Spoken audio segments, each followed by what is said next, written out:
Gandang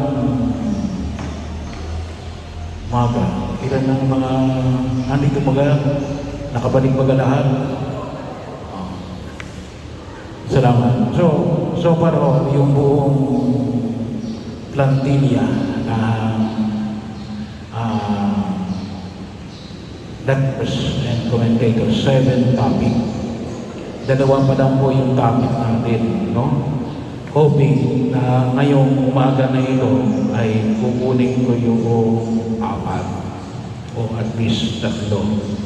Yung isa ay bibigay ng isa sa mga LCM o baka si sister na magbibigay yung mismo ministry, no? Kasi mas alam nyo mismo yung ministry.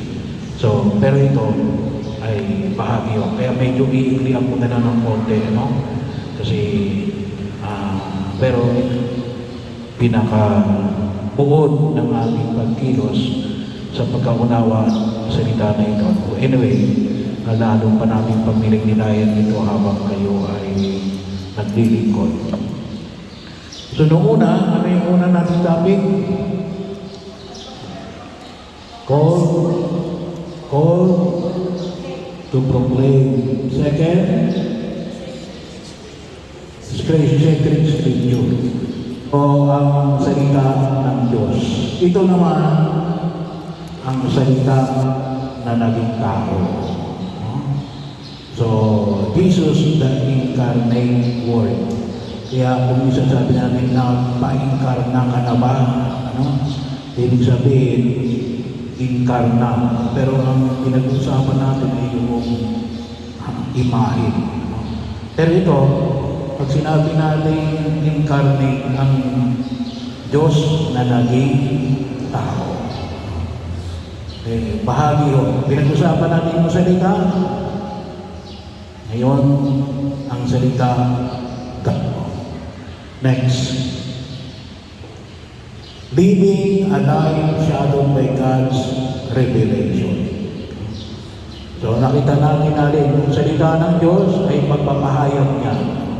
Pero yung pagpapahayag niya ngayon, hindi lang salita. Ngunit sa mismong kanyang pagka-Diyos at ng kanyang pagkatao. Nagkaroon ng laman. Mahalaga yung may laman. Maraming hindi maging salita pero hindi nagkaroon ng laman. Kaya yung pananiwala natin ay napakalalim sa mga pinibigyan natin ng pansin bilang mananampalatayang Kristiyano Katoliko ay yung ang Diyos na naging tao. Next. God's revelation, life of Christ, Christian discipleship. So ito yung pinaka-main topic. God's revelation. Next please. God constantly reveals Himself to human and it takes many forms. So mula Genesis, sa kapaligiran. Next. Creation. Ngayon ay buwan, hindi na pala ngayon buwan ng October. October kasi ay month of creation, season of creation. Bagamat mula October hanggang November 7 ata, yung season of creation. Pero binibigyan ng pagpapahalaga yung kahalagahan ng creation. Bakit nandun din ang Diyos sa kanyang mga ginawa. Next. So, by spending time in creation, we can be moved by the handiwork of the Creator. The Word is charged with the grandeur of God. Science and faith should go hand in hand. For Catholics, there is no conflict between the two, though there are limits to what both can reveal in their own sphere. We too are a part of creation, and therefore our own lives can help reveal to us a deeper sense of our Creator.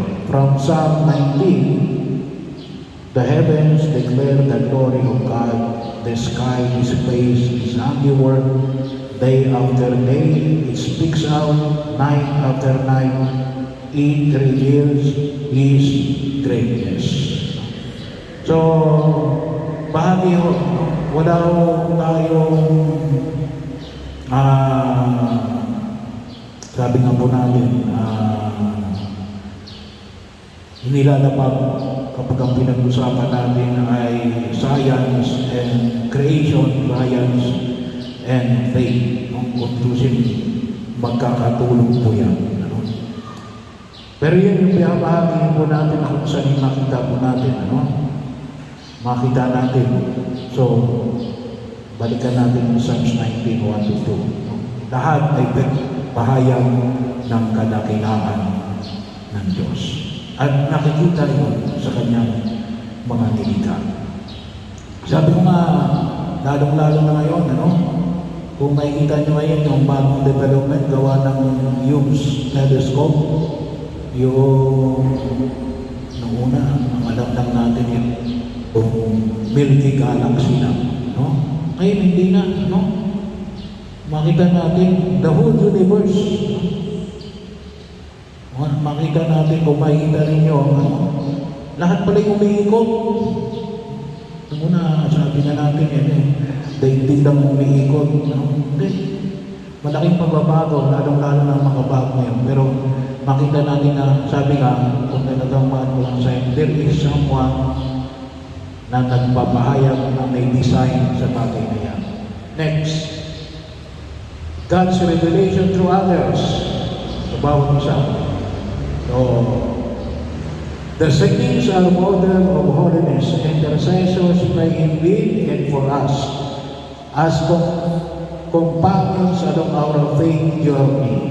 We are all called to be living saints, united with God in love, not merely those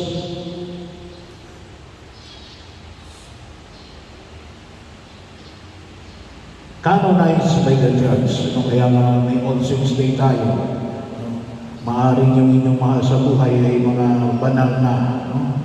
The martyrs in the examples of the early church, many of whom died for their belief in God. Our family and friends. The family is the domestic church and first place where we hear and learn of God. Kaya kung dapat babalik doon sa mga magulang, minsan napakahirap ipaunawa sa mga magulang. Kung minsan wala na silang panahon sa kanilang mga anak na magturo ng ating pananampalataya. Ultimately, while faith is both personal and individual, it can be possible through communal interaction. No man is an island. In time of itself, every man is a piece of the continent, a part of the main. Isang komunidad, daan pagkaunawa natin sa Diyos. No? So, kaya nga bahagi ko yun, nawa makita natin, God reveals Himself to the individual and to a group of people. Therefore, since we are surrounded by so great a cloud of witnesses, let us also lay aside every weight of sin which clings so closely, and let us run with endurance the race that is set before us. Hebrews 12:1. So, ay malaki rin yung epekto yung environment natin.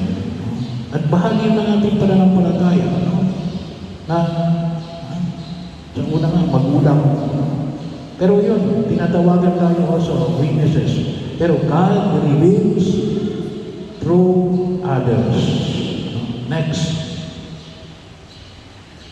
Experiences and intellect, kahit na mag-isa ka ng tao, pwede mag-reveal sa iyo ang Diyos. Finding God through the gate of our human intellect. Theology as faith-seeking understanding. Saint Ansel. So, Saint Thomas Aquinas, patron saint of students. and his stomach Eulerica, never finished after a mystical vision, was reported to have said, "The end of my labor has gone. All that I have written appears to be as much straw after the things that I have been revealed to me." No? So, napakarami kung tutusin. Kada naman natin, kung makita ninyo yung Soma Theodorica, no? Yung libro, pwede nyo makita sa internet. No words, images to make a voice can truly capture God fully. God is not a mathematical formula, but God could be, well, pwede natin pag-nilay-nilayan, no? Pero hindi lang yung mathematical formula. Pero it's napakalawak. Sa ngayon kay St. Augustine, that is not what we imagine or what we think, you understand. If you understand, you will pay. No? Ibig sabihin, kung hindi natin matatarong ang pagkaunawa ng Diyos. Alam niyo naman siguro yung story ni St. Agustin, yung bata, ano, sa tabi ng dagat, ano, na sabi ay, anong ginagawa mo yan? Kupo yung tubig ng dagat yan sa kanyang butas na ginawa. Ano? Anong sabi niya? Hindi mo kayang isabi niya kasi awa ng dagat para isalin mo sa isang maliging tas. Kaya yung understanding sa nagas, the same also, pwede lang tayo makaunawa ng bahagi ng pagka-Diyos, pero hindi yung buong pagka-Diyos. Kaya hindi talaga na sinasabi niya rin, God is not what you imagine or what you think you understand. If you understand, you have faith. No? So, tama lang, kahit pa paano, bahagi lang ito ng pagka-Diyos na maunawaan natin. Pero God reveals Himself to us in our experiences and intellect. Next, God's revelation gradually unfolds through history. No? So, stages of revelation, various covenants. Nakita natin sa banal na kasulatan, may mga covenants. Halimbawa, yung kay Noah, no? Hindi ko na muli bugunawin ang daigdig sa pamagitan ng tubig. No? Kay Jacob, kay Abraham, at sa mga tinatawag natin. No? Solemn agreements between a personal relationship. Adam, Noah, Abraham, Israel, Moises. Ibig sabihin ng Israel, kapag sinabi ng sino yun? Sino ang Israel? Bilang tao? Sino yun? Pag sinabing Israel, sino yun? Sino yung Israel yan? Jacob. No? Si Jacob yan. Kasi yung Israel ay nanggaling sa 12 tribes of Jacob. Faith is man's response to God, who reveals Himself and gives Himself to man. So, bahagi yun. Pagtugon natin. Faith is to affirm that I believe. Kapag nakita niyo yung CCC, Catechism of the Catholic Church, Jesus completes yan. Revelation. Kulang ng L, sorry. There will be no further revelation after Him. So, there will be no further revelation after Him. Kung kinong-Jesus yung revelation. Next. So, divine tradition. Pinag-usapan natin yung tradition. God also reveals Himself through divine tradition. Revealed truths taught by Christ and His apostles, which were given to the church only by word of mouth and not through the Bible. though they were put in writing principally with the fathers of the church. Kaya constantly makikita natin yung mga pinahayag mga fathers of the church. Sino ba yung mga fathers of the church? St. Augustine, St. Anselm, St. Bonaventure, no? Marami pang iba. Tradition embraces the whole teaching of the church, including the Bible, since it is only from the church that we have the Bible. So, liwanag ko na rin ito, no? Na kaya tayo nagkaroon ng Biblia, ikawa ng simbahan. At yun ay rin, naging bahagi ng ating tradisyon. In a stricter sense, tradition includes only what was handed down orally from the apostles. No? Yun yung tinatawag nating divine tradition. No? So, stricter sense, no? That include only what was handed down orally from the apostles. In wide sense ng at stricter sense ng divine tradition. So, at least para magkaroon kayo ng idea. Next. Ark of the Covenant. So, nakita natin yung Ark of the Covenant. Sabi nga natin, doon sa aklat ng Leviticus, napakahalaga kung makita natin yung aklat ng Leviticus. Kasi, ano yan eh, kung tutusin, yan ay pinakasentro ng Torah o ng Pentateuch, yung 5 books. Genesis, Exodus, Leviticus, Deuteronomy, Numbers. Siguro later, pwede kong magnilay-nilayin natin yan. Pero makita na. At yun yung pinakain ng Ark of the Covenant. Ano naman ang Ark of the Covenant? Yung Torah. At saka yung Ten Commandments, yung tablet. Pero nakalagay na dyan yung Torah. Well, sinasabi nila yung staff ni Aaron. Kaya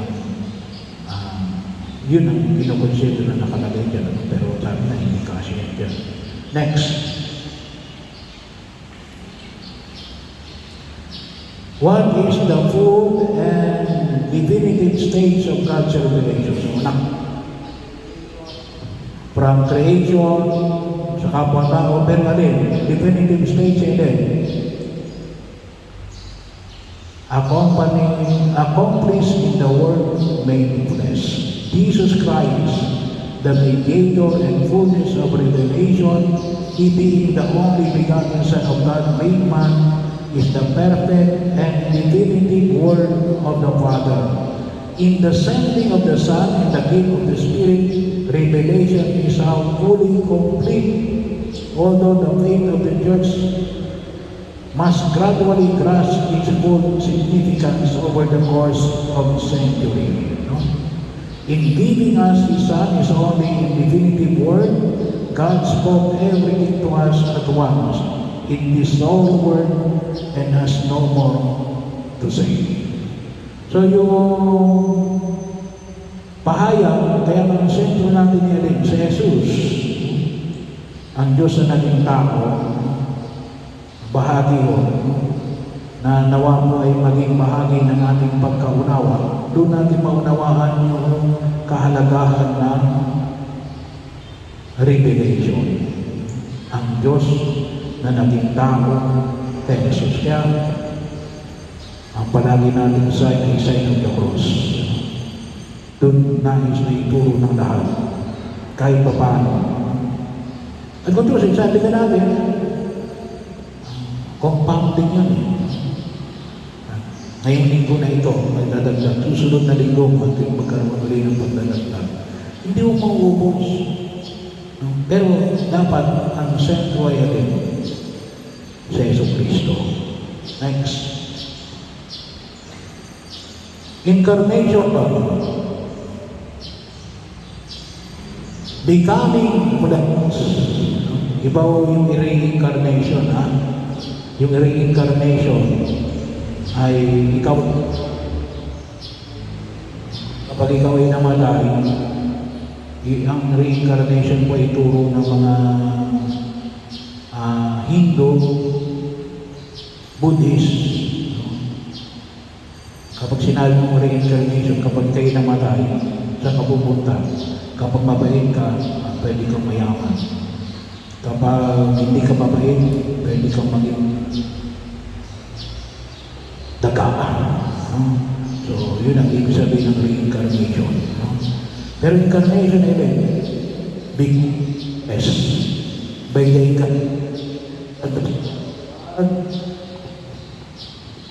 the second person of the Blessed Trinity, while retaining his divine took to himself a human nature, and soul like ours, and united them to his divine person, and became man without ceasing to be God at the same time. Ang na naging tao, Diyos na totoo. So, Diyos na totoo, taong totoo. Kung minsan napakahirap unawain, paano ka magiging Diyos na totoo at taong totoo? Kaya saan mo makikita yun? Kay Jesus, sa kanyang pagiging tao. Inalis ang kanyang pagka-Diyos.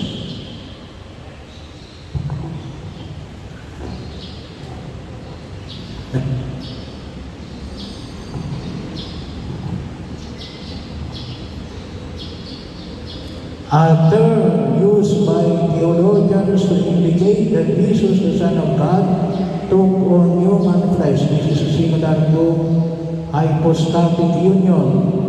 The difference is that the hypostatic union explains how Jesus, two natures are joined, and the incarnation more specifically affirms His humanity. So, bawat narinig niyo nga ibig sabihin, yun nga, taong totoo at Diyos ng totoo. Union of two nature, God and man, hypostatic union. Mga theologians naman makikita natin, no? Kasi kung isa sabihin, hindi pwede yan, no? Na hypostatic yun. Pero sa ating pagkakataon, pwede, paano kay Jesus? Next, the word, the act of being made flesh, it comes from the Latin version of or being. In English, reads, the word became flesh and made his dwelling among us. Because of the near exclusive use of the Latin Vulgate in the Church to the Middle Ages, the Latin term became standard. Doon natin ginawa yun sa Vulgate. Doon. Fiones. Please.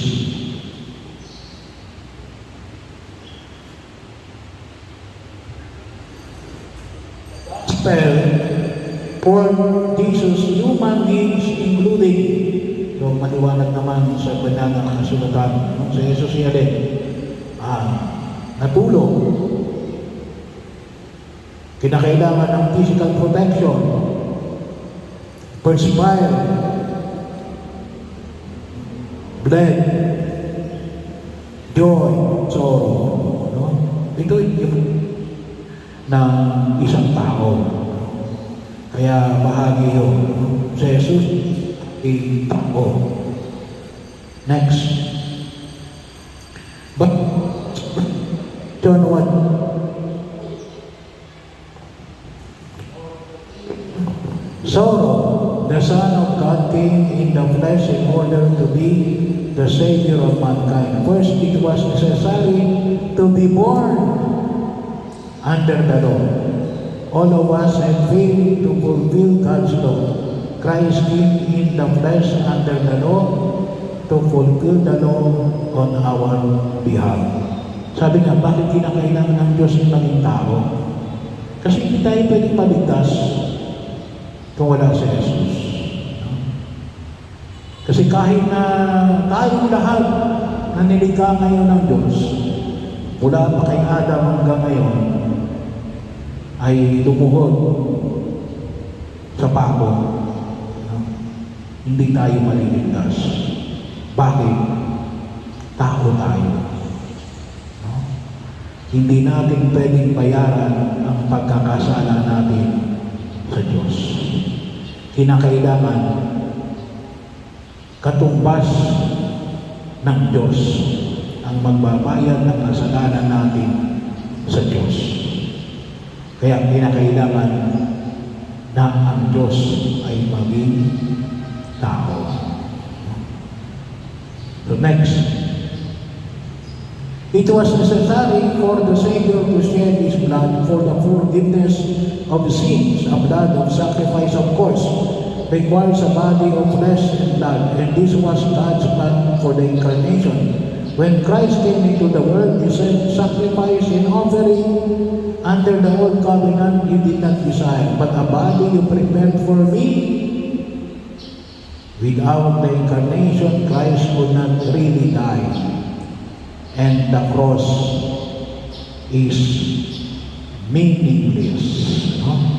So, doon lamang mapupulpil yung tunay na pagkatubos ng tao sa pamagitan ng alin? No? Pagdanang ng dugo. Ang tawag na ito ay blood sacrifice. No? Kaya very, very important sa atin yung sakripisyo. No? Sakripisyo. And yun na yun, yung sakripisyo ng Diyos. Next. God did an incredible work in sending His only begotten Son into the world, binding us with a salvation we do not deserve. Praise the moment in which the Word became flesh, we are now redeemed with the precious blood of Christ, and without blame of the ganapan kumahitaw natin kasi sa aklat ng Leviticus ang inihahandog din yung tupa na walang bahing tubis, puting-puti. Eh sino yun? Eh di yung kaganapan na walang iba kundi si Jesus mismo. No? Nasa pamagitan ng kanyang paghahandog, tapos na ang lahat ng ating paghihirap. No? Kasi hinugasan na lahat ni Jesus ang ating pagkakataon.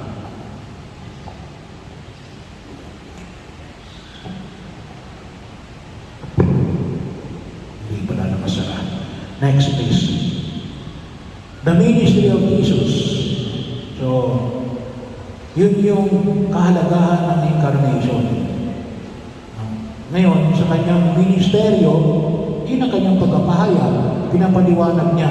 Kasi hindi lang siya nagkataon-tao, pero may ibig sabihin, mahalaga yung alin, yung kaya nga kapag pinag-usapan natin the incarnate word, dalawa palagi ang kasama. Alin yun? Flesh and word. Ang salita na may laman. Next.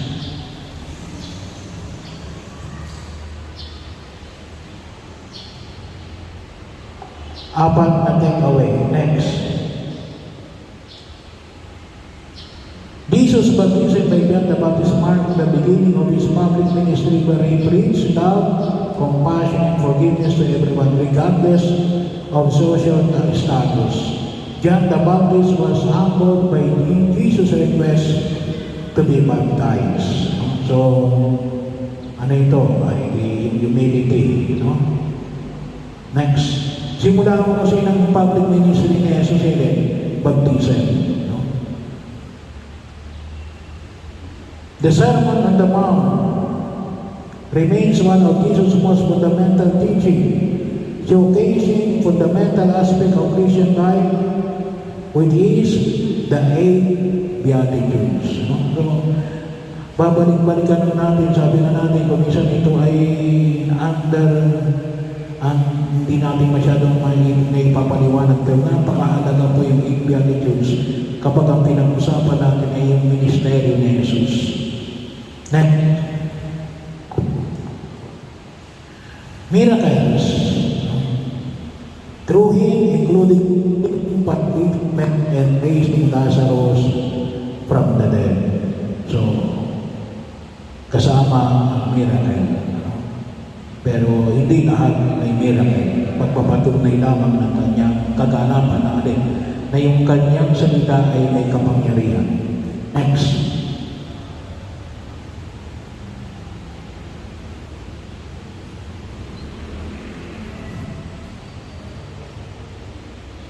Mabagal ba?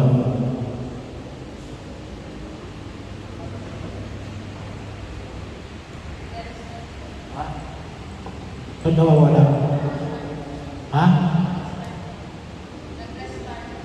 Nag-restart. Pasensya na po.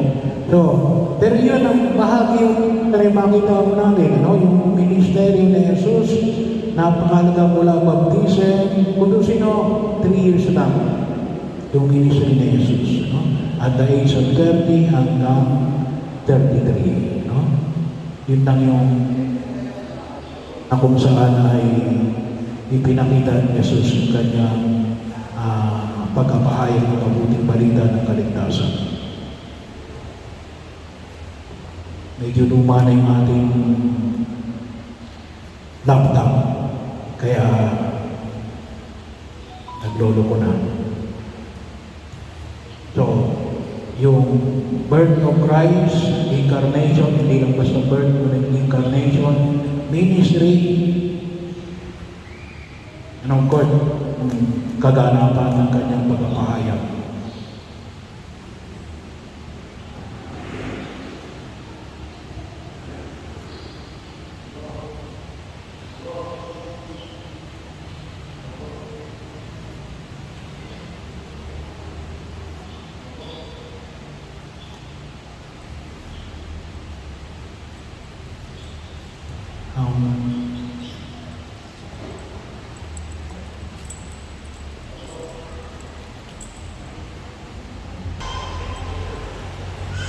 So, yan po yung ministry ni Jesus, no? Kahit na kanyang pagkilos upang ibigay ng pakinabangan at bigay ng buhay na walang hanggan, kahit na may mga opposition. No? So, ay pinahayag niya. Ngayon, ay gusto na dito i-aling yung Paschal Mystery. Ano ibig sabihin ng Paschal Mystery? Napakalaga yung Paschal Mystery kung tawagin natin.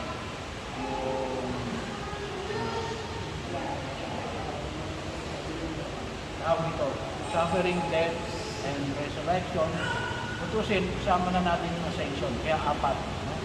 So, yun ang bahagi next. So, there are his life, death, and resurrection, and finally his ascension. So, ito yung bahagi, kaya yung sinusunod din ng Paschal Tender natin. No? Next.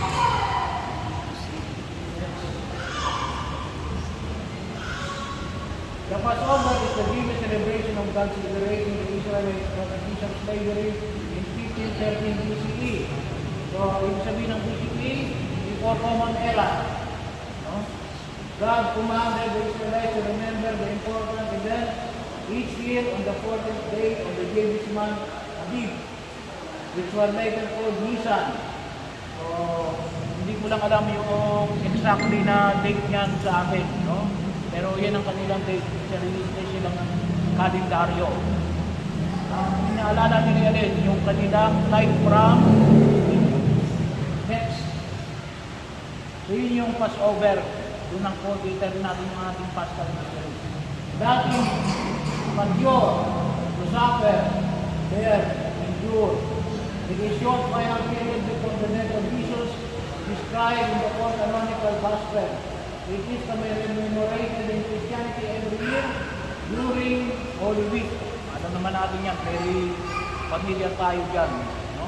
Kaya Passion, no? Paschal. Next. When Jesus' death and resurrection did not happen, we should not be able to have the relationship with God the Father, because our sins separate us from God until we receive salvation through Christ. Salvation is not possible without Jesus' death and resurrection. Jesus made this possible by taking upon our sins with Him on the cross and dying for us. So, napakahalaga yung Paschal Mystery. Next. Christian theology, the resurrection of Jesus is the central mystery of the Christian faith. It provides a foundation for the faith as commemorated by Easter, along with Jesus' life, death, and saying. His resurrection is the guarantee that all the Christian dead will be resurrected at Christ's parousia, second coming. No? So, next.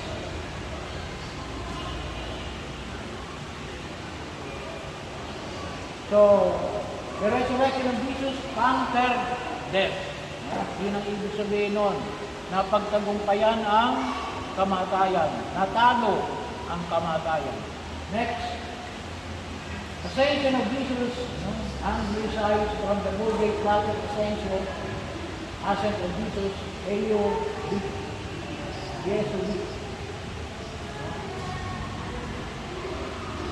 that Jesus ascended to heaven after his resurrection, then he was exalted as Lord, and Christ sitting at the right hand of God. Suffering, death, resurrection, ascension. Next. If Christ has not been risen from the dead, then our preaching is in vain, as Paul has proclaimed. This proclamation, the pastoral mystery of Christ, forms the very essence of evangelization. When Jesus said, go therefore and make disciples. So, kaya kalimitan ng ating pagpapahayag ng mabuting balita ng pag-iligtas ng Diyos nakasentro saan? Dito sa Paschal Mystery. Kaya kayo may Paschal member sa Pilipinas. So, yun kasi sa dahilanan ng pagkilos ng Pilipinas. Next. Call to discipleship. So, ito kasi ngayon ang pinaka-uli rito sa incarnate ay tayo tinatawag na maging disipulo. So, ano yung maging disipulo? Bisa na natin, ano? Kasi marami po tayo, isang topic pa lang ito. Next. From the book of discipleship, this famous statement has been quoted around the world when Christ calls a man that gives him come and die. It is true that this sentence summarizes the gift of discipleship. The mission of becoming disciples of the first as the Great Commission. Matthew 28 verses 18 to 20. Ano yun? Great Commission na yun. No? Go therefore and make disciples, baptize them in the name of the Father and of the Son and of the Holy Spirit. Next. Etymology. Many Christians refer to themselves as members of the church rather than disciples. For them, disciples among the 12 to spend intimate and quality time with Jesus during his earthly ministry. The word disciple is derived from the Greek word matesis. Literally means a learner. Ayun, na-learner kayo. So kayo yung mga disciple. One of the righteous mind is something a pupil or a student. Hence, disciples one attaches himself to a teacher and following his teaching. Sa Israelite, rabbi, student, guru. Next. Christian discipleship is the transformation process that turns a believer into the person God wants him to be. So, elements necessary for discipleship. Knowledge and experience are necessary in discipleship. Only mental knowledge about Jesus does not suffice. Rather, experience and personal encounter with Him can help in building our relationship with Him. Kung minsan may nagsabi sa akin, Father, kasi nauso yung live streaming ay ano daw ang gagawin ng simbahan kasi digitalized na raw. Sabi ko, hindi, ang pananampalataya natin personalized. Hindi ba pwedeng online daan, kaya kinakilang digital. Alam nyo, commission na yun, itong live tayo ng ibang sekta. Yung ibang sekta, nagbabahay-bahay. Noon lamang, kung mapansin ninyo, yung November 1, no? Yung mga Iglesia ni Cristo, nasa sementeryo. No? Andoon, nakipag-usap, nagtuturo, kahit pa paano, no? Kahit na mali yung turo, pero nagtuturo. No? Tuturo sila. Ang nagtuturo nila, kapag namatay ka, para ka lang doon natutulog. No? So, yun ang kanilang turo. Pero personalized. Next, 4 elements of Christian discipleship. Accept Jesus as my master, attachment to the person of Jesus, commitment to the person of Jesus, lifelong relationship with Jesus. So, always to the person of Jesus. Bahagi yun. Next, lead ministry of a Christian person. Iba yung ministry, iba yung discipleship. No? Pwede mag-iba ka ng ministry, pero but you still remain a disciple. Pwede kang maging lay minister of the Holy Eucharist or of the liturgy. Pwede kang tagapaglinis ng kumbento, hindi kaya ng simbahan. But you still be a disciple. Yung ministry, magpapalit ka. Pero yung discipleship, hindi. Should enable one to choose his or her ministry and not vice versa. So, kaya pwede kayong mamili. So, you are a disciple, pero you are in the ministry of the liturgy of the word. Hindi nangulugan na hindi ka na sa liturgy of the word. May certain pattern yung ginagawa mo bilang electors. Pero yung pag yung disciple mo, hindi dapat mawawala. No? Kung hindi ka naman, hindi ka na sa LCM, pwede ka masabi na sa iba ka maglilingkod. Pero yung discipleship mahalaga. No? Iba yung ministry, iba yung discipleship. Next. Criteria to be about discipleship is the same for all Christians. So lahat. No? Pag sinabi namin discipleship, para sa lahat. However, we can exercise ang discipleship in different ways of function. So sinabi ko na. So bahagi rin nun, priestly, kingly, or prophetic. Kayo, under kayo ng prophetic. Pwede kayong dalaga, binata, may asawa. So, binanggit ko na itong prophet, priest, and king. Next. Hears or learns from his master. So dito, alam naman natin dito, Maria gave priority to learn from Jesus even though he has other options. Hindi ka lang naglilingkod sapagkat wala ka lang magawa. Kaya ka naglilingkod kasi ito yung ginusto mo. Kasi kapag kayo naglilingkod lang kasi kung wala kang ginawa, hindi discipleship yun. Ano yun? Ay di wala ka lang magawa, hindi ka tatagal.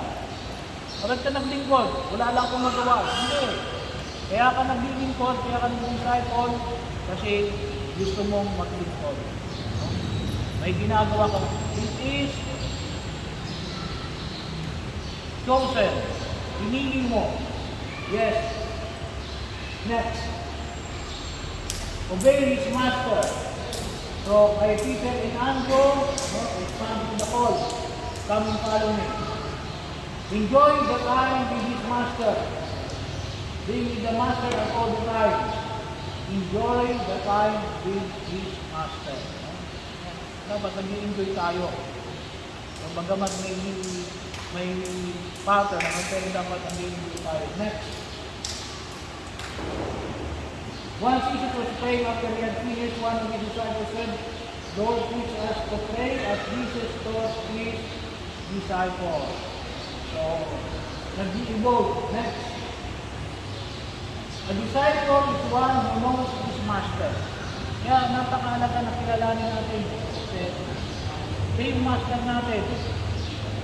So, hindi yung pare, hindi yung mga leader dyan. Kaya kahit na masabi natin, masabi na naglilingkod ako sa Diyos. Hindi sapagkat naglilingkod ako kung kalinuman. Kaya dapat magmaliwanag sa atin yun. Blind man grew in his understanding about his Savior. Yung blind man, nakita natin sa June 9, ano yung gawin? Tao lang ito. Yung blind man yung siya yung turo sinalin.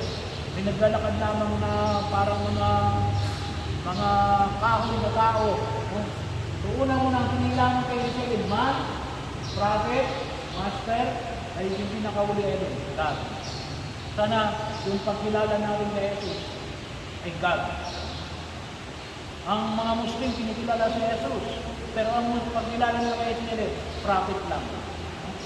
Next. Our love for disciples should not be compliance or identification, but internalization. Internalization that leads us to move from ideal self to actual self. No? Ibig sabihin, kung minsan yung iba, kaya lang sasama kasi identified sila roon. Walang internalization. Ibig sabihin, anong mismo sa loob ko? No? So kahit na ako'y nag-iisa, maglilingkod pa rin ako. Yun ang discipleship. No? Kapag wala na akong kabarkada, ayoko na. Hindi discipleship yun. Next. So, growing in Christ, close to Christ, no? Exploring Christ. Para walang unbeliever. Yan ang mga lang, pero ang ano yun, pinakailangan yun, center of Christ. Pinakailangan palagi natin center. Kaya ang ating palaging pagninili ay Christo-centric. Pinakailangan makita natin yung palagi si Jesus. Kapag wala si Jesus, ay pagbuligaan natin. Next. Christianity without discipleship is always Christianity without Christ. Nakakalungkot man isipin. Pero ngayon ay Christianity without Christ. Bakit? Hindi kilala si Jesus eh. No? Bahagi ho, kinakailangan kilala natin si Jesus. Naiintindihan natin ang kanyang pinapayag. Kahit paano, at least, kung hindi man kaanong, the willingness to know Christ. The willingness to know Christ. Kaya lang pag-aalaga po yung pagsisimba pag-araw ng linggo. Next. When God is the center of our lives, we live to please Him. When we please God, we want Him to influence each area of our lives. This is discipleship. We want Him to influence each area of our life. Kung maaari, no? Panginoon, ano bang pwede mong ma-influensya rito? Next. So, in general, makita po natin alin, itong tayo tinatawagan sa pagkilala natin bilang si Jesus, bilang ang Diyos na naging tao. Kaya din, tayo ay makilala natin na alin, makatulad tayo kay Jesus na alin, na manatiling siya sa atin at maging bahagi natin ng pagkilos na alin. Itong laman na ito, ang Diyos na naging tao, ang salita na nagkakaroon ng laman. Kanino nagkakalaman sa atin? Bilang disciple. Kinakailangan ang pagkilala, kung kilala natin sa Jesus, bilang ang salita na nagkaroon ng laman, tinatawagan tayo na alin, maging kanyang mga disipulo. So, maraming salamat sa inyong pagtugon. So, next. Sunod-sunod na natin. Andiyan ba ba? Andiyan pa? Liturgy of the Word. So, liturgy of the Word. Dalawa ko sa yung liturgy natin. Kapag pinag-usapan natin ang misa, ito yung natin. The Holy Mass, liturgical cycle, pinag-usapan natin dito yun kasi papasok tayo sa liturgy of the words. Word muna. Kasi yun ang inyong punto. Ang salita na naging tao. Pero, pangalagaan natin para maging tao, maliwanag yung salita. So, trabaho ninyo dito. Kaya, alalahanin natin yung liturgy of the word. Ano ito? So, the Holy Mass, the liturgy of the word, and the sacred book. Madali na lang ito. Liturgical cycle. Okay, next.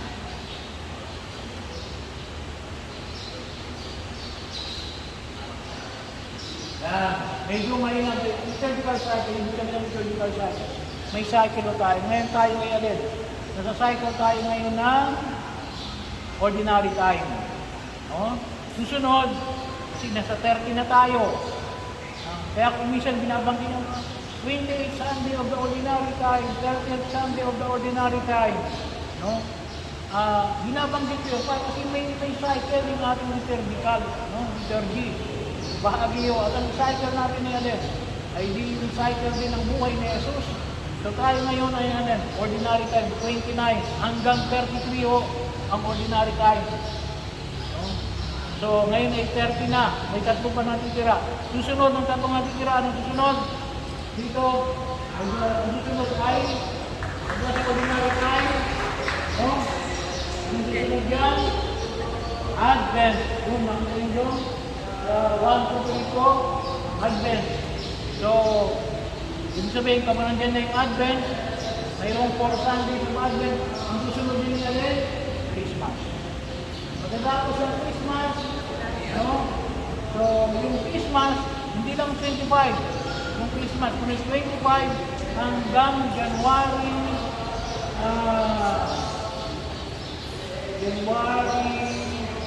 yung first Sunday of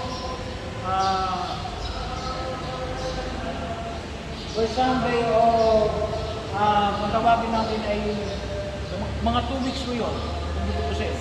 Kasi yung kung tawagin ng Epiphany, no? Hanggang Epiphany. And then pagkatapos ng Epiphany, papasok naman yung ordinary time ulit. No? At after ng 6 at minsan 5, depende yun sa panahon. Minsan mayroong 5 o minsan 6, papasok na yun ang 10. No? Kasi mobile yan eh. Depende yan sa panahon ng ginayang ng kalendaryo.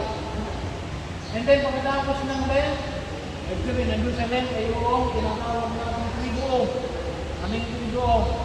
Good Friday, Holy Saturday, at saka Easter Sunday. No? So ang tinatawag ng Triduum. Ano pala? Vigil Saturday. So, mali pa lang, Triduum ay Holy Thursday, Good Friday, at Black Saturday. Yun ang Triduum.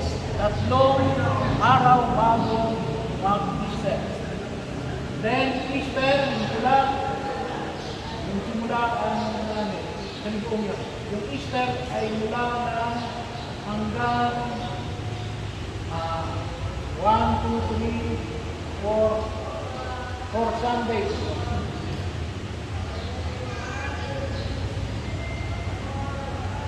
7 hanggang 7 Sundays po yung Easter. No? Mahaba yung Easter. And then, papasok ulit yung ordinary life. So, mahalaga ko yan. Bakit mahalaga yan? Kasi, yung bahagi yung sabi, alimbawa, no? Panahon na yan sa pagdating ng Advent. Ano ba yung Advent? Pag-iintay sa pagdating ni Jesus. Kaya yung damdamin natin, alin yun? Pagkaasam. No? Kapag panahon ng Christmas, ibig sabihin, medyo ano na, maligaya na. Kaya nga, kalimbawa sa mga MBD, no? Makita natin. Kaya makita nyo kapag Lent at kapag Advent, walang masyadong bulaklak. No? Walang masyadong bulaklak dyan. Diba? Greens lang kalimitan. Kasi bakit? Violet. No? So, ganun din dapat yung ating damdamin. Kapag tayo magsasalita. Dapat ganun din yung ating damdamin. So, kung ano yung tawag nito, yung tema ng pagkilos. Okay. So, para makita natin yung pagkilos kung ano yung pattern ng panahon na ipinapahayag sa atin. Ganun din kasi yung readings. No? Ganun din yung readings. Next. Liturgical year. So, ordo. Pinakita ko na sa inyo noon ito. Sana marunong kayo magbasa ng ordo. So, ito yung siya, saan nyo makikita, awit@papuri.com. So, sa Facebook, may nakita rin ako sa Facebook.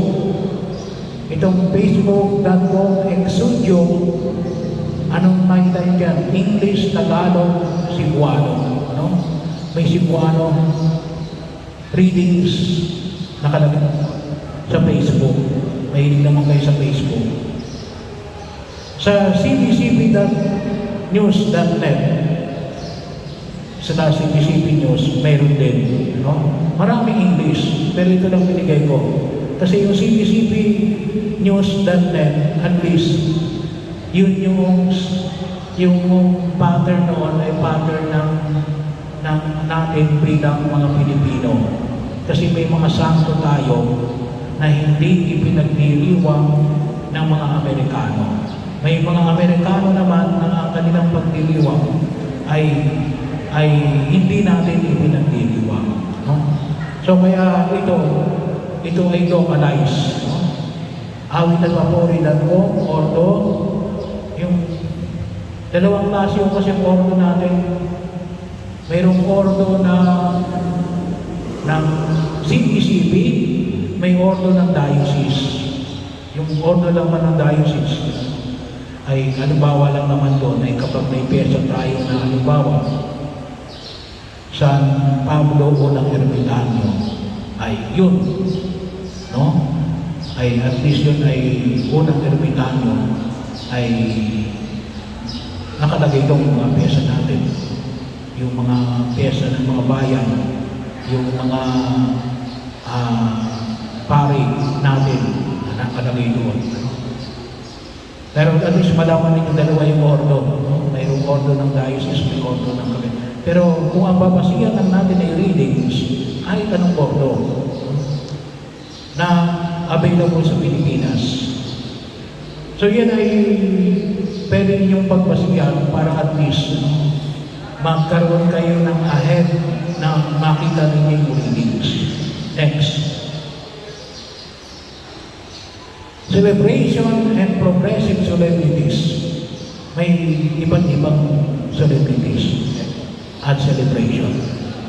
Optional memorial.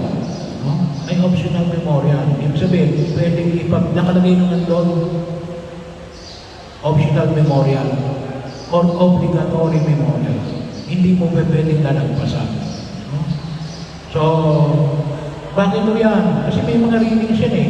Maghahanap kayo ng ibang readings kuminsan. Kasi halimbawa, no? Feast. Kapag maghanap kayo ng libro, mamaya, doon sa mga inyong mahirapan kayo kapag hindi ninyo alam anong araw na yun. Kaya napakahanap yung ordo. Kaya yung ordo, inilagay ko dyan para pagbalsiyan ninyo. Feast. Fiesta. No? So, bahagi ho. May mga piyesta na may kanya-kanya silang readings. Sundays and solemnities. Yung solemnities, katulad halimbawa ho ng yung January 1, November 1. November 1 is solemnity. Ibig sabihin, kung tutubusin, kaya ang readings ng solemnity, tatlo. No? Tatlo. Sundays and solemnities, tatlo. Apat, kung tutubusin, kung sinasama mo sa reading yung yung Alleluia. No? Pero at least, maliwanag ko sa atin para makita natin ang solemnities ngayon. Ay, sabihin na, dalawang readings. Dalawa yung dapat na magbabasa. Kahit ako minsan, nag-iisa lang. Kailan pa? Bakit naman nag-iisa lang ng haba-haba ng babasahin? Marami naman kayo. Next. So, ito yung bahagi ng misa. May apat na parte ang misa. Yung iba, tawag nila dalawa lang. Ano yun? Liturgy of the Word and Liturgy of the Eucharist. Pero kalimitan, ibig sasabihin sa iyo, apat. At itong apat na ito alin? Una, introductory rites. Entrance, greetings, penitential act, glory to God, collect. Kaya yung entrance, kabahagi na ng misa. Misa na yun. Kapag nag-i-entrance tayo. Mayroong simpleng entrance. Dito lang. Pwede dito lang. Pwede mag-entrance kayo dito. So, depende na rin yun sa pare. Ako, dito ako nag-entrance. Yung collect, ibig sabihin ng collect, panalangin. Pambugad na panalangin. Next. Liturgy of the Word. First reading. Responsorial Psalm. Second reading. Gospel acclamation. O kung tawagin natin ang gospel acclamation ay Hallelujah. No? Huwag niyong kalimutan yung Hallelujah. Kasi kung minsan nakakalimutan yung Hallelujah, kasi kapag makita ho natin yung ginagamit yung salita, may year 1 and year 2 ng first reading. Ay, yung first reading, year 1, ay year 1 tayo ngayon eh. No? Next year, year 2 tayo. Kailan nagsisimula ang year 2? Ang nagsisimula ang bagong taon, ang ibig sabihin yung sa atin, Advent. The first Sunday of Advent, yun ang ating bagong taon. Liturgically. Liturgically. Kaya yung ordo, kung babasihan ninyo yung ordo,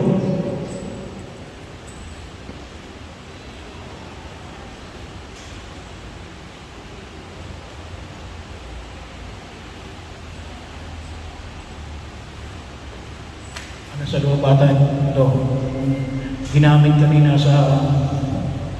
doon sa pagdiriwang. Yung ordo ay ang Advent, makita natin. So, usually November. Nagsisimula yun right after ng Christ the King. Right after ng Christ the King, first Sunday of Advent. That is our liturgical New Year. Liturgical New Year. Para sa kalendaryo ng simbahan, para sa kalendaryo ng simbahan, kaya may taon yan. Sa kalendaryo ng simbahan, ang ating New Year ay first Sunday of Advent. Okay. So, sabi ko, yung second reading, sa ordinary time pala, kapag kumisan yung gospel acclamation, may mga nakakaligtaan kasi ito yung halimbawa, yung first reading ng year ng halimbawa ngayon ay alin ay 13th Sunday, 13th Friday of the ordinary time. Pero tayo ay may year 1. So yung reading ng year 1 nandito. Yung reading ng year 2 narito. Tsaka pa lamang yung gospel. No? So, yung gospel acclamation, yun ay before the gospel. Kaya kung minsan yung iba, kasi nasa year 1 tayo, hindi kasunod yung gospel acclamation, kung tawagin natin ay Hallelujah. Hindi na binabanggit yung Hallelujah. No? Babanggitin yung Hallelujah. So how many?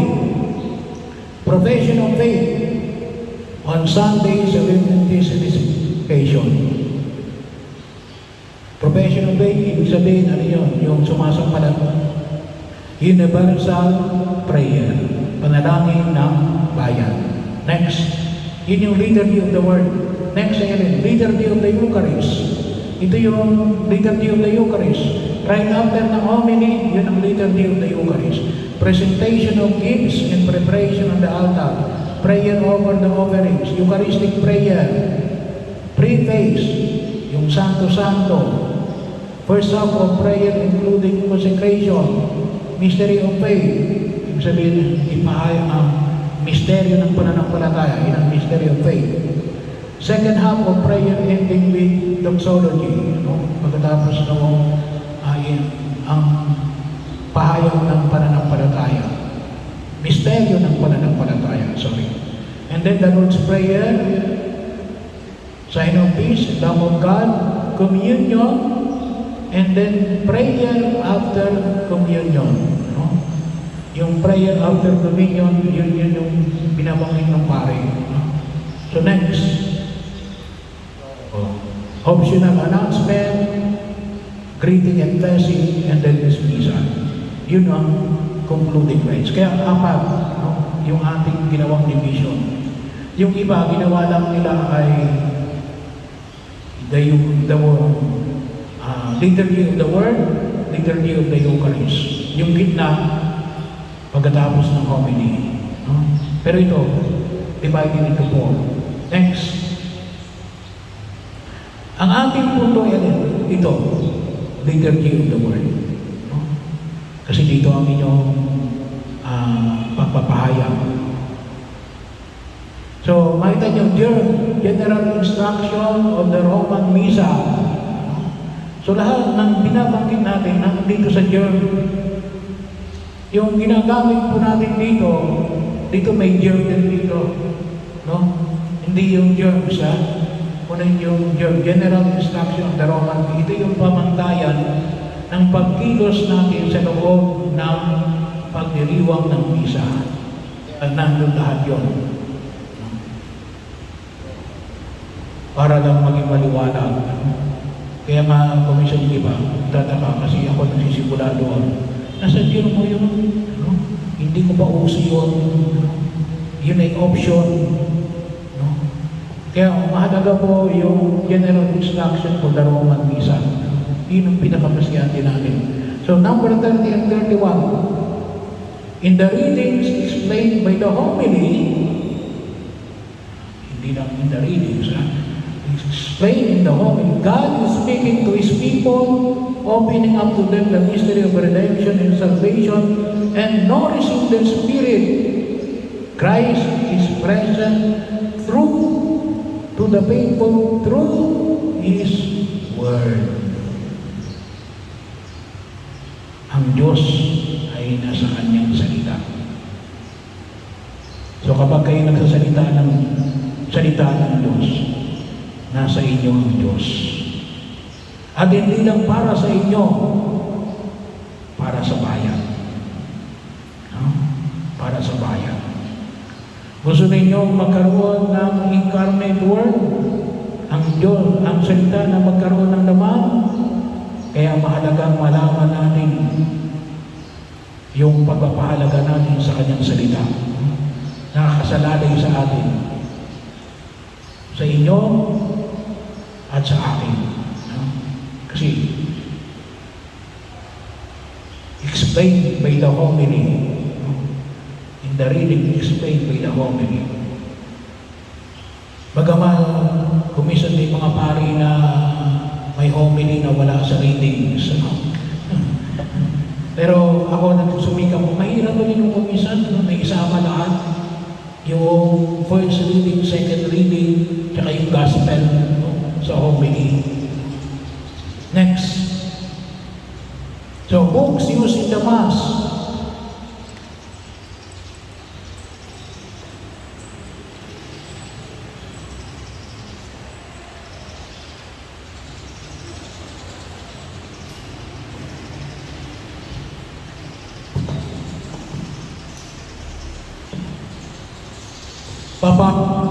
Ipapakita naman sa inyo later ito. Ito, lectionary. Ibig sabihin ng lectionary, yung readings. Kaya nga lector, galing yan sa itang lector. Lectionaries. Yung lectors ay nagbabasa ng lectionary.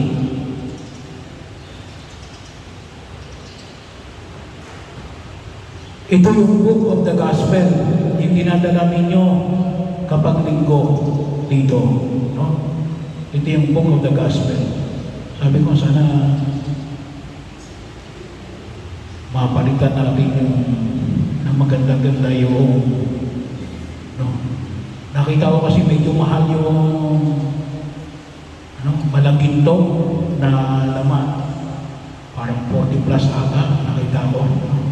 Pero kung kahit na ganito sana, na may kulay lang, kung mapagawa natin sa lupa, na may gold thread, yung picture, pwede sana.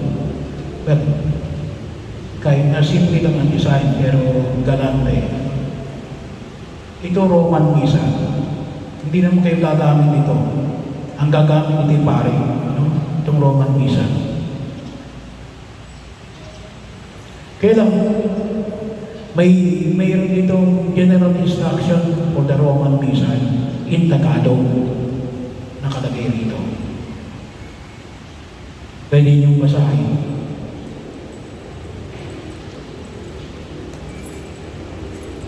And then ito binanggit ko na ordo. Next. So, at least yun po, no? Liturgy of the Word. Next. Sunod na natin, ano? Ang susunod ay pamagat muna. The art of proclamation. Ano yung art of proclamation? So, may arte yung proclamation. No? Hindi lang basta proclamation. Kinakailangan lagyan natin ng arte. Hindi sapat kayo maging artista. No? But there is an art. Kapag sinabi natin art, mayroong science beyond that. Ano? Ibig sabihin, may pagkilos, hindi lang basta-basta. No? Kaya kinakailangan natin pag-aralan. Or else, baka masayang lang yung ating pagkilos, or sabihin na wala nang itong ka-art-art. Next. Ito ay demands of a lector. Good voice. Good voice. Hindi naman kinakailangan na kayo ay malarigin Velasquez ng boses. No? So, itong ibibigay ko ay mga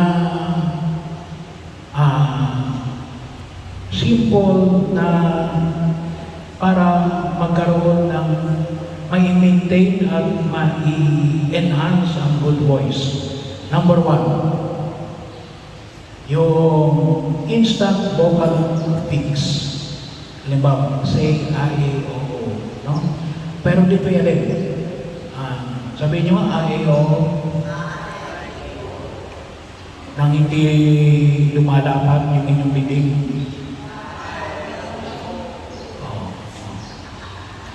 Hirap ano?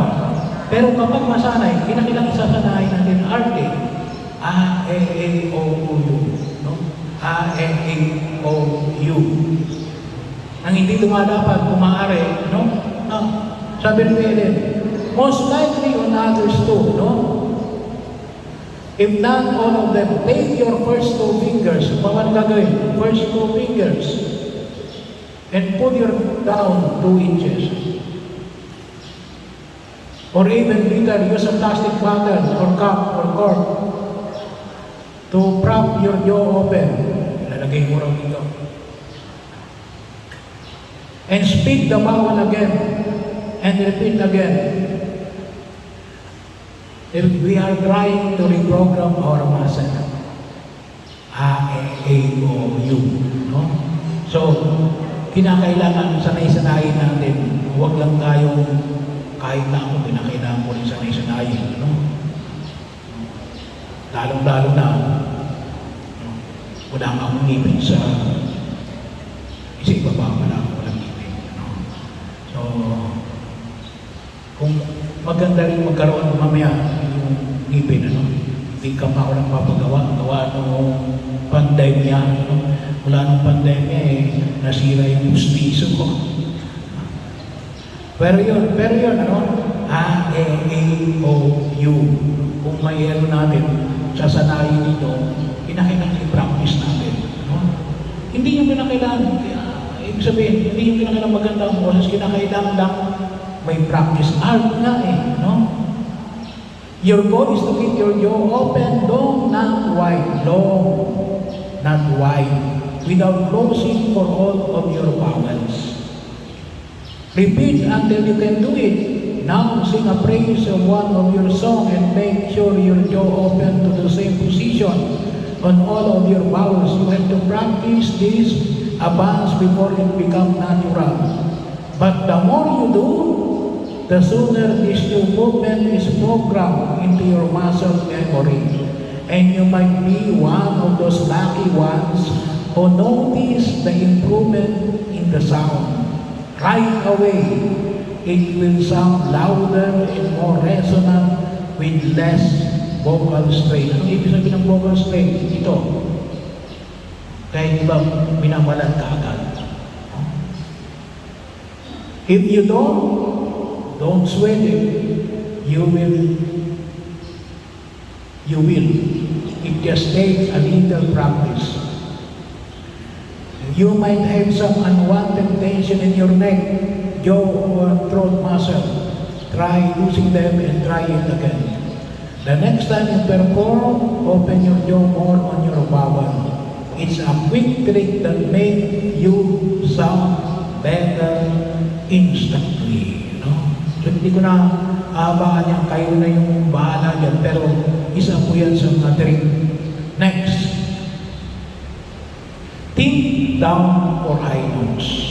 Kapag may mga high notes tayo sa pagkanta, no? Medyo ang ibig sabihin dito ay think down. Kasi kung ibababa ang aking dapat. The next time you sing an ascending vocal scale or you sing a high note, try thinking the way an elevator works. Dapat daw tingnan natin kung paano magtrabaho ng elevator. Ano ibig sabihin ng elevator? Kapag mataas, mas mataas ang kinakailangan, medyo heavy kasi yung laman yun. No? Kasi taas siya. Pulls down, the elevator goes up to a higher floors. So the highest floor is reached when the weight is the heaviest.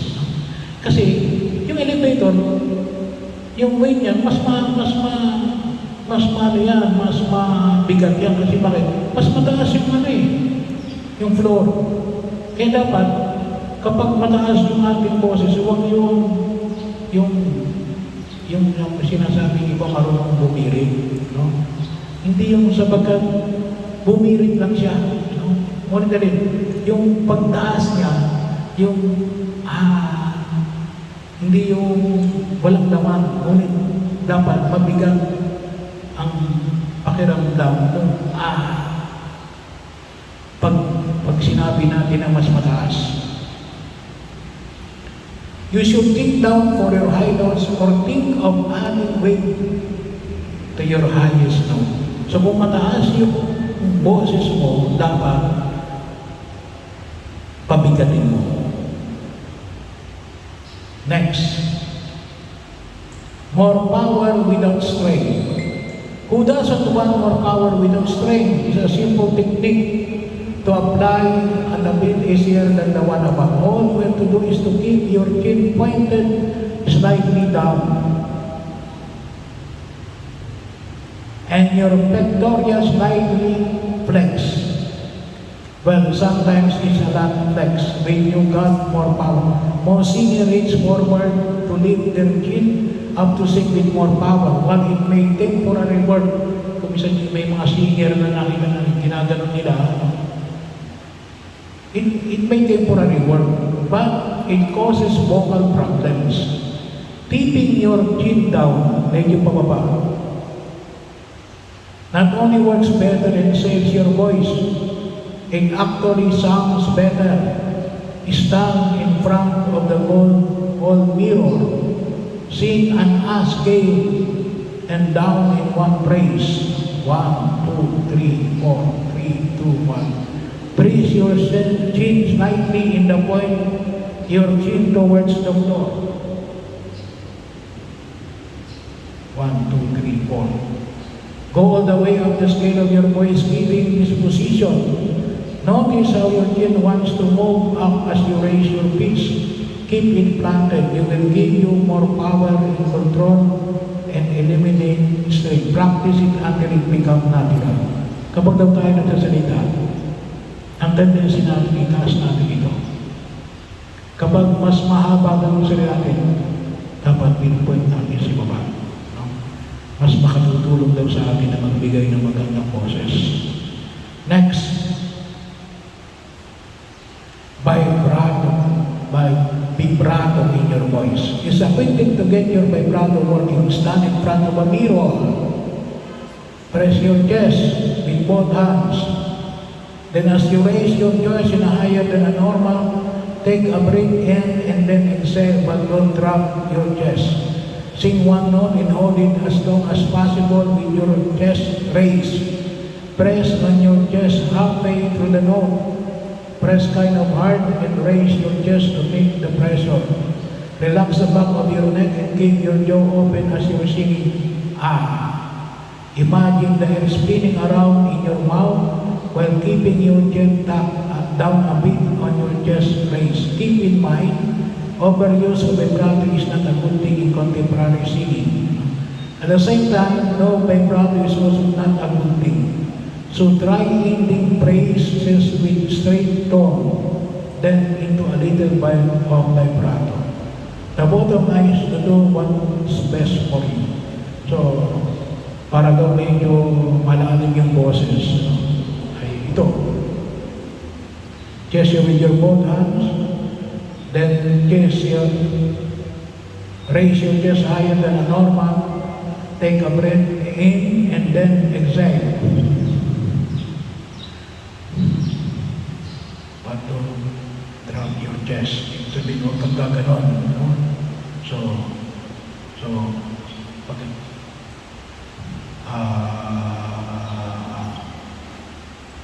practice lang. No? Pero hindi raw palagi dapat may prato ang boses natin. No? Pero ibig sabihin yun makatutulong na gano'n yung ating i-practice. Next, earphones. Earphones, no? Or earphones. Ibig sabihin, dapat napapakinggan mo yung sinasabi mo. Are you listening to yourself? No?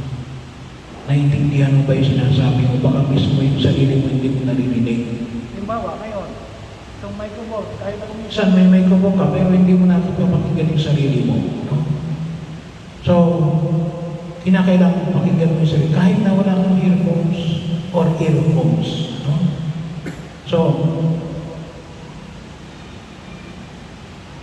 releasing too much air creates a breathing.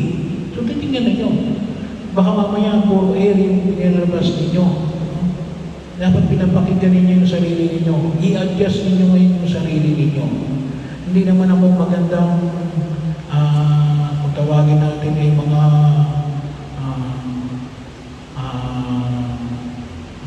pero yung sabihin, at least ma-modulate natin yung ating boses.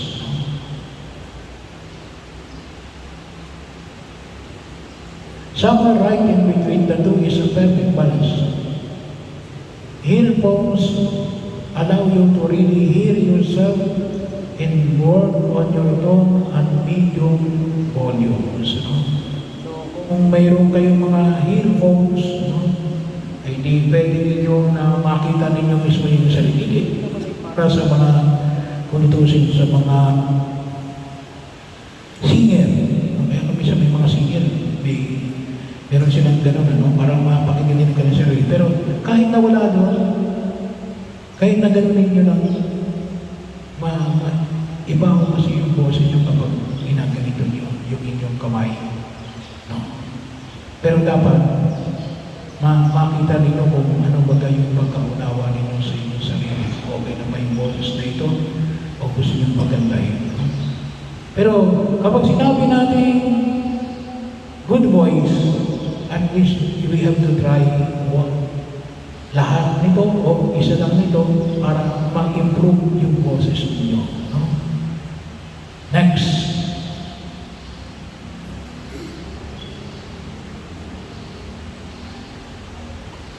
Demands on a lector a worthy external appearance. Hindi naman kinakailangan maging beauty queen kayo.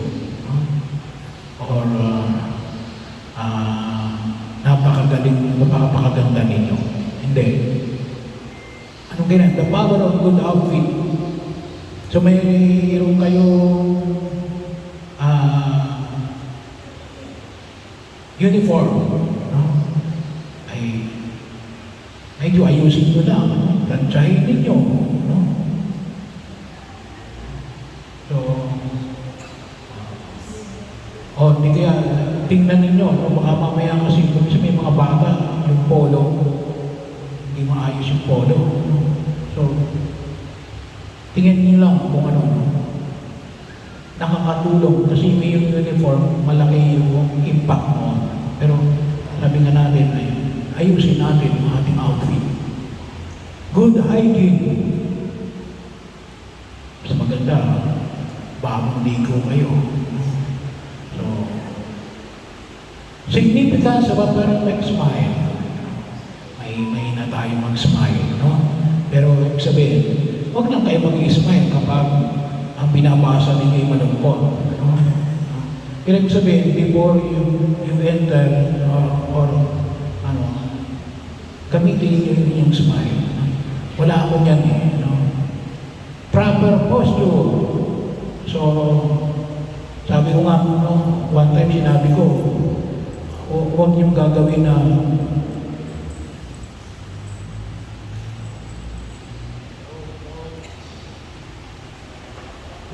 dito ang mic, tapos mag-hello-hello kayo. Mic. No? Stand straight. And then hello. Kahit ang sagot nyo lang ay amin. No? Kahit ang sagot nyo, amin. Don't do that. Make keeping your body fit and strong. No? So, matulog ng maaga, kung kinakailangan din na may ayos ang ating pag-iisip, kapag magbabasa lang kayo. Healthy decisions. So, iwasan ang mga bagay na makapagdudulot sa atin ng sakit. Analyze your body language. May kanya-kanya tayong body language. No? Yung iba, kuminsan ay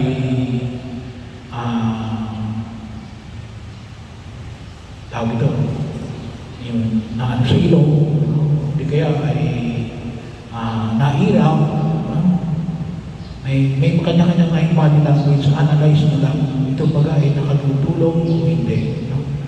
During kapag nakalugog kayo sa itaas. Kilala nyo naman yung sarili, pero analyze your body language. Take care of your skin. Ang isa sa malaking bahagi ng ating katawan ay ang ating skin. No?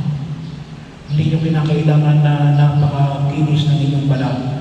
Hindi nyo kinakailangan na puti-puti tayo mga Pilipino, no? Sabi nga, mahilig tayo sa whitening. Yung mga Amerikano, nagpapapunta sa init para umitim. No? So, pero, take care of your skin. Anong ibig sabihin? Yung walang skin disease, no? So, kuminsan, pangit yung may konti kang skin disease, no? Kuminsan, mag-ingat tayo, no? Kasi, pero yun, worthy external appearance. Kasi, public figure tayo. Kaya kuminsan, bahagi rin yun, no? Ako, mabuti na, mayroong MBG, no? Pinaalala sa akin. Minsan yung aking sumana ay madumi na. No? Next. Demands on a good knowledge. A good knowledge o pinigyan natin. Dictionary. Ano yung evangelaryo? Ano yung evangelaryo? A book of gospel. No? Evangelaryo. And Roman Missal or the microphone. Kayo sa microphone, may nagigil eh, no? Ay kung kumisan, iba naman na rin. Ginagano ng ginagano. Medyo ito po ang ating mic. Sira ito eh. Hindi ko pa nakaayos.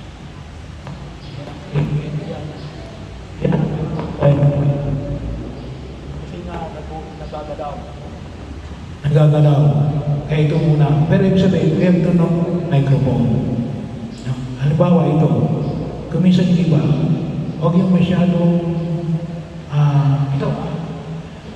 panggigit ito kapag nagpapagpapagpapag ito kasi ano lang ito eh, ay plastic.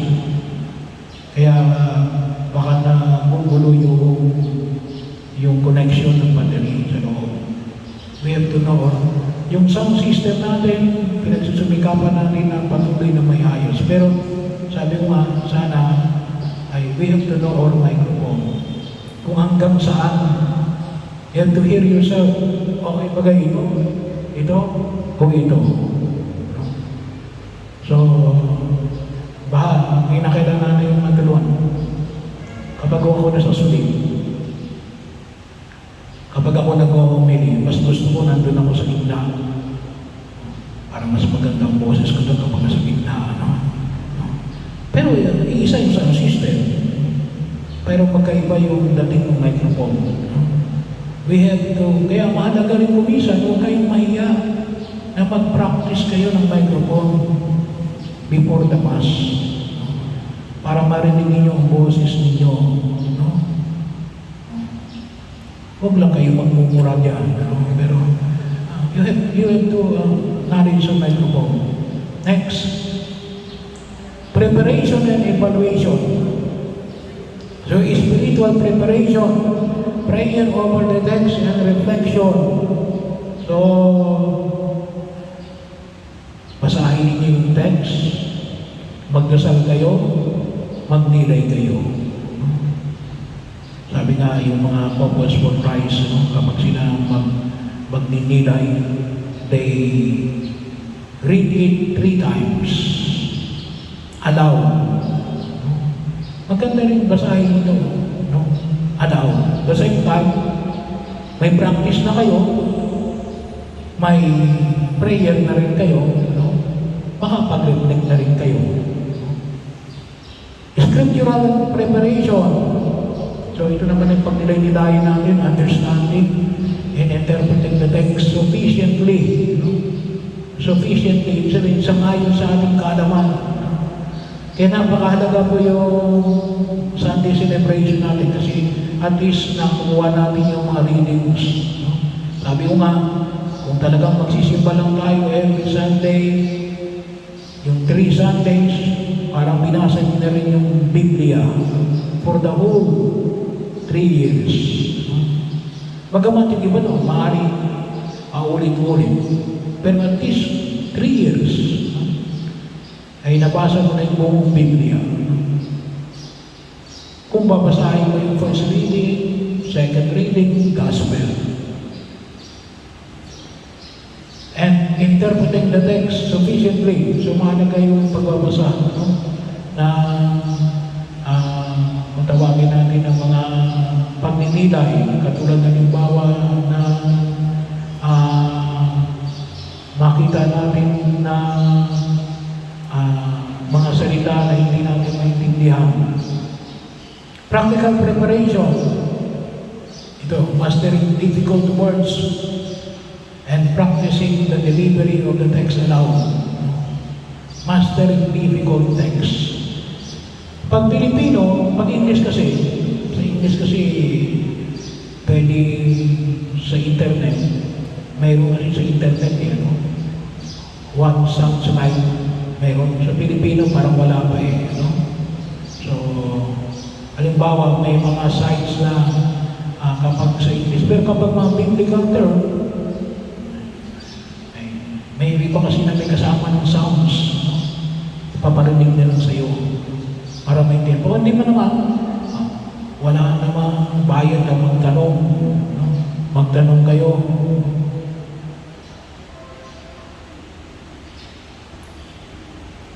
So, practicing the delivery of the text aloud. Text aloud. Malakas. Next. Ito, alam natin ito, qualities of good readings. So, kung tusin, mayroon tayo ay nag-aaral, mayroon tayo subject ng readings. Ngayon, ay nakakalungkot. Grade 5 ng umisan, hindi marunong magbasa. Ano yung good readings? Audible. Naririnig. Titingnan natin, naririnig ba? Pleasant. Hindi masakit sa tainga. Animated. Pag sinabi namin animated, ibig sabihin, pwedeng nakikita sa salita natin kung ano yung action. Fluent. depende sa gamit natin. Ano? Kung sa Tagalog, at least makita natin na fluent, ibig sabihin maayos yung ating pronunciation. Proper rate or tempo. Proper rate or tempo. Depende yun dun sa mga sentence. Ano? Yung di pagbabahagi ng mga salita. Occasional eye contact. Hindi ako masyadong magalingan, pero occasional lang. At least magkaroon kayo ng eye contact doon sa paligid ninyo o doon sa tao. Make use of appropriate facial expression, postures, and movements. Appropriate facial expression, posture, and movement. Next. So, yan na po, no? May tanong ba kayo doon sa tatlo? Tatlo na ba yun?